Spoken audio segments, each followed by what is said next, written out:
জীবনটা ঘড়ির কাঁটার মতো হয়ে গেছে, প্রয়োজন ছাড়া কেউ ফিরে তাকায় না। হ্যালো এভরিওয়ান, আসসালামু আলাইকুম। অনেক দিন পরে হুমায়রা লাইফস্টাইলের আজকের একটা নতুন ভিডিও নিয়ে চলে এসেছি আপনাদের মাঝে।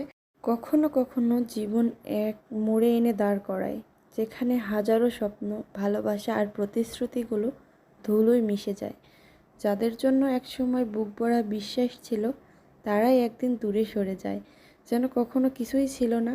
সময় বদলায়, মানুষ বদলায়, কিন্তু ফেলে আসা দিনগুলো স্মৃতিময় হয়ে থেকে যায়। কিছু অনুভূতি অদৃশ্য আগুনের মতো জ্বলতে থাকে নিঃশব্দে, আর এক নিমিষেই সব শেষ করে দেয়। জীবন চলছে, কিন্তু কোথাও না কোথাও এক কোণে একটা শূন্যতা থেকেই যায়, যা কেউ পূরণ করতেই পারে না, হয়তো কোনো দিন পারবেও না। জীবনে কি জানেন, যাদেরকে আপনি আপন ভাববেন, ভালোবাসবেন, কাছের মানুষ ভাববেন, তারাই আপনাকে অবহেলা করবে, এটাই বাস্তব।